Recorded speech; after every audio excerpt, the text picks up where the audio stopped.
రక్షణకర్త అయిన యేసు క్రీస్తు ఘననామములో బేతేల్ సువార్త శ్రోతలకు మా హృదయపూర్వకమైన శుభములను వందనములను తెలియచేస్తూ ఉన్నామండి. ప్రియులారా, ఈరోజు దేవుని దివ్యవాక్యం హెబ్రీయులకు రాసిన పత్రిక 10వ అధ్యాయము 19 నుండి 25 వచనాల వరకు. సహోదరులారా, యేసు మన కొరకు ప్రతిష్ఠించిన మార్గమున అనగా నూతనమైనదియు జీవము గలదియు ఆయన శరీరమును తెర ద్వారా ఏర్పరచబడినదైన మార్గమున ఆయన రక్తము వలన పరిశుద్ధ స్థలమునందు ప్రవేశించుటకు మనకు ధైర్యము కలిగి ఉన్నది. చదవబడిన లేఖనాలు మన వినికిడిలో ప్రభు దీవించును గాక. మిగిలిన వచనాల తర్వాత చదువుకుందాం. చిన్న ప్రార్థన. ప్రేమ నమ్మకమైన తండ్రి, మీ ఘనమైన నామానికి స్తోత్రాలు చెల్లిస్తున్నాం. గడిచిన కాలం అంతటిలో మీ కార్యాలు మా ఎడల చేసి మాకు ఈ నూతన దినం ఇచ్చినందుకు స్తోత్రములు చెల్లించుకుంటున్నాం. మీ కుమారుడైన యేసు ప్రభువును బట్టి మీ నామమున ఘనపరుస్తున్నాం. ఆయన మా కొరకై తన శరీరాన్ని అంతటిని అర్పించుకున్నారు గనుకను ఆ బలియాగమును బట్టి నీకు స్తుతులు చెల్లించుకుంటూ నిన్ను ఘనపరుస్తున్నాము తండ్రి. ఈరోజు నీ ప్రియ బిడ్డలుగా మేము మా అవసరతలు నీకు తెలిసే ఉన్నది. మేమేమై ఉన్నామో నీవు ఎరిగే ఉన్నావు. మాలో అందరూ పరిపూర్ణమైన విశ్వాసంలోనికి వస్తానికి సహాయం చేయండి. మాలో కొందరు తప్పిపోతున్నారు, కాని బోధలు వింటున్నారు. మరి వారిని మీరు జ్ఞాపకం చేసుకోండి. నీకు ఇష్టమైతే తిరిగి మరలా మీ పునాదిలోనికి నడిపించుమని ప్రార్థన చేస్తూ ఉన్నాం.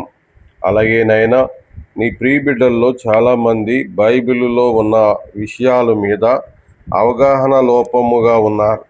నాయన, నీ ప్రత్యక్షతను అనుగ్రహించండి. నీ యొక్క లేఖనాలు స్పష్టంగా వారు తెలుసుకొనుటకై అలనాడు నాయన మరి ఆ యొక్క ఇథియోపియా దేశమునకు వెళుతున్న సహోదరునికి ఫిలిప్పు గారి ద్వారా నాయన నపుంసకునికి బోధించిన రీతిగా మీ యొక్క సేవకులను పంపించమని ప్రార్థన చేస్తూ ఉన్నాం. నాయన, వారికి సత్యాన్ని తెలియచేయమని ప్రార్థన చేస్తున్నాం. ఈరోజు నా ప్రభువా, జన్మదినాన్ని, వివాహ దినాన్ని, బాప్తిసం తీసుకున్న రోజుని జ్ఞాపకం చేసుకుంటున్న ప్రియులను దర్శించి మంచి ఆరోగ్యాలు, వారికి ఆశీర్వాదాలు దయచేయండి. నా తండ్రి, మరి ఈ దినమందు నీ ప్రియ బిడ్డల చుట్టూ మీ కంచి ఉంచండి, మీ కృపలో బలపరచండి. మరి మాతో ఇప్పుడు మాట్లాడమని మీ మెల్లనైన స్వరము మాకు వినిపించి మా ఆత్మలకు జీవాహారము దయచేయమని ప్రభువును రక్షకుడైన యేసు క్రీస్తు ఘననామంలో ఈ ప్రార్థన అడుగుచున్నాము తండ్రి. ఆమేన్. ప్రభునందు ప్రియులారా, మరోసారి ప్రభు అయిన దేవుడు మిమ్మల్ని దీవించునుగాక.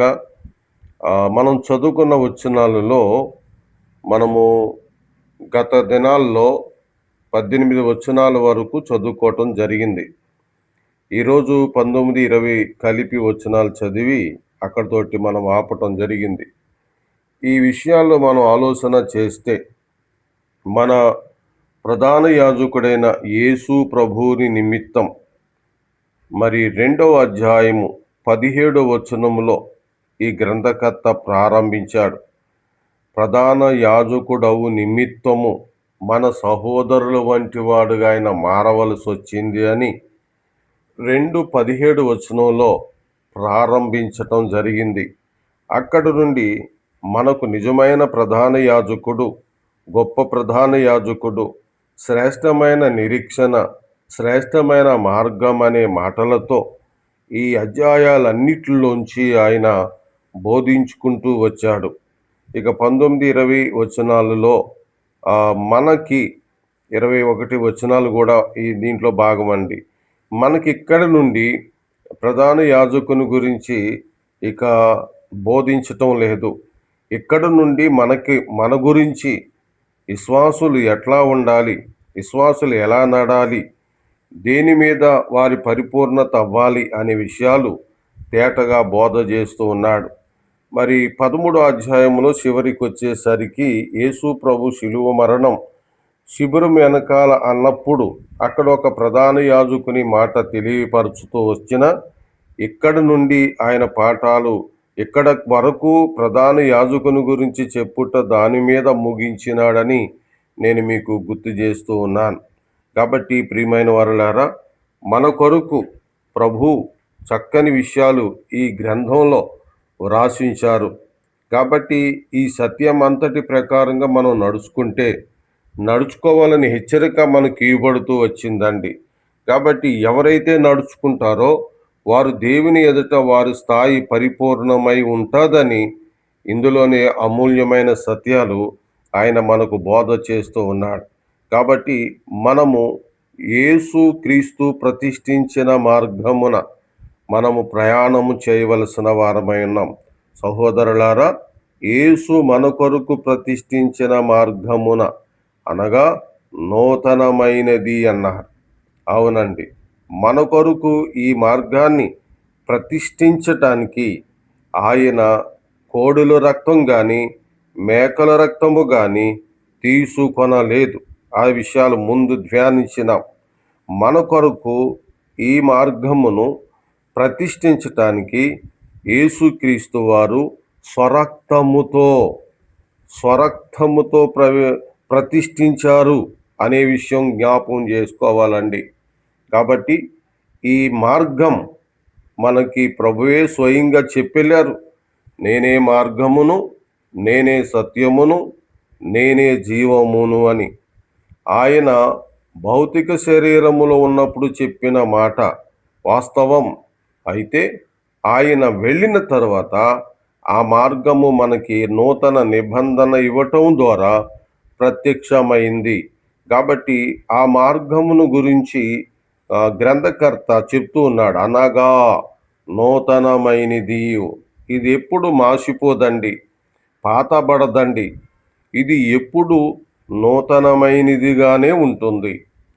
అందుకనే ఇది నిజమైనది, తరతరాలు యుగయుగాలు ఉండేది అని అర్థం.